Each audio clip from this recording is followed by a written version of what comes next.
One eye or two eyes? This debate has been going on at gun clubs for decades.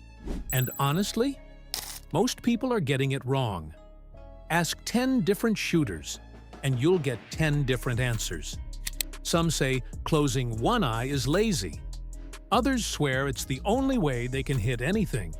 Today, we're finding the actual truth, with the help of one of the most respected names in competitive shotgun shooting. A man who won the World FITASC Championship at just 29 years old and has since coached shooters to national, European, and world titles across multiple countries, Ed Solomons. Let's get into it. Welcome back. If you're new here, we break down shotgun shooting topics in a way that actually makes sense. No gatekeeping, just real, useful information. Hit subscribe so you don't miss what's coming next. Section 1. Why this question matters. First, why does it even matter which eye you use? When you shoot a rifle or pistol, you're aiming. Sights line up, you focus, you fire. A shotgun is completely different. You're pointing, not aiming. The target is moving, you are moving, and your full visual attention should be on that clay or bird, not your barrel. With both eyes open, you get binocular vision, a wider field of view, better depth perception, and the ability to track a moving target more naturally. That's the ideal. But here's where it gets complicated. Not everyone's eyes cooperate. And that's where eye dominance walks in and causes all sorts of chaos. Section 2.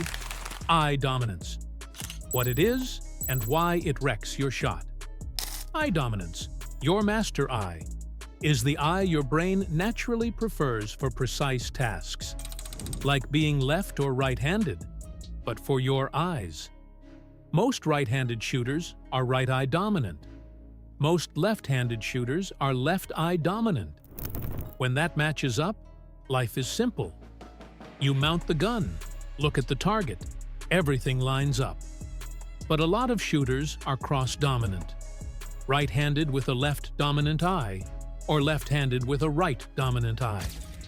Ed Solomons, himself a left-handed shooter, explains this with a brilliantly simple test.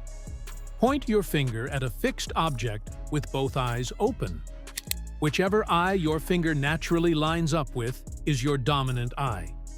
If you're a left-handed shooter and it lines up with your right eye, you've got a cross-dominance situation.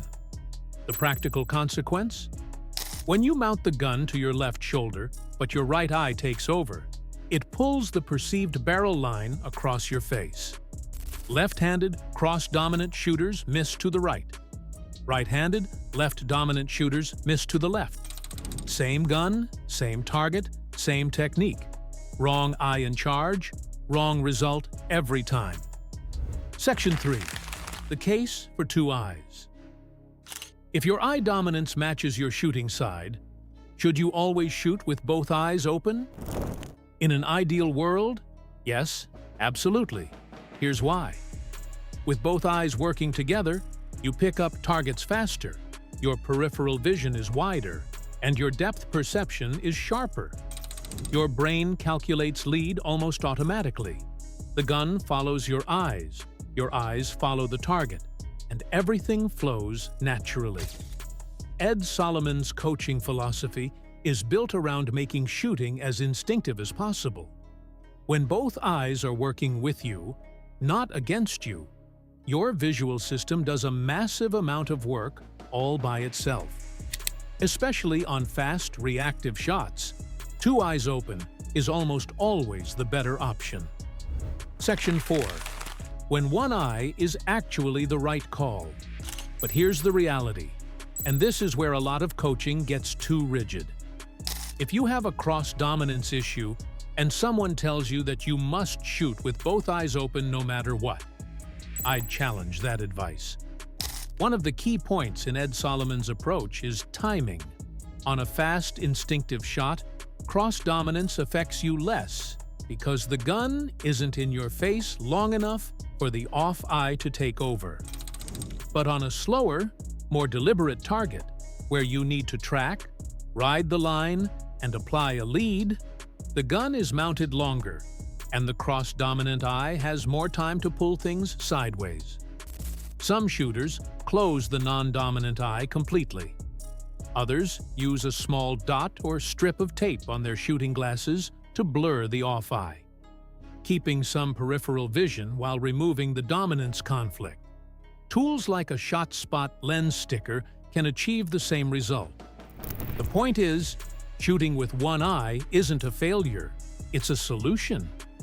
For a cross-dominant shooter, it can unlock consistency that two-eyed shooting simply never will, at least until the issue is properly addressed with coaching. Section 5. The nuanced truth. Here's the part most people skip, and it's where Ed Solomon's philosophy really shines. He doesn't teach a single method to every shooter. His approach is to find what works for you and build from there. His coaching roster includes champions with very different styles, different mounting techniques, different approaches to leads. What they share is a system individually tuned to their strengths. The one-eye versus two-eyes debate is the same. There's no universal answer. What matters is, do you understand your own eye dominance? Do you know how it shows up on different target types? And do you have a consistent plan to work with it? Many shooters start one-eyed, properly address their dominance issue over time, and eventually transition to two-eyed shooting. It's a process, not an overnight fix. Here's something you can do right now. Extend your arm, point your finger at a small fixed object across the room. Both eyes open. Now close your left eye. Is your finger still on the object? Your right eye dominant. Open it, close your right. Did the finger appear to jump? That jumping tells you everything. Simple, free, 10 seconds. And it might explain months of unexplained misses. So here's the bottom line. Two eyes open is the goal. Better depth perception, wider vision, more natural shooting. If your dominance matches your shooting side, work toward it. But if you're cross-dominant, closing one eye or using a lens solution isn't weakness. It's smart shooting. Understand your eyes, build a consistent strategy around them, and improve from there. If this helped you, drop a like. It really does make a difference. Comment below. One eye or two. I'd love to hear your experience. Subscribe, and if you want to fix the #1 mistake that causes 95% of shooters to miss, watch this next video, because what you're doing with your aim is probably completely wrong.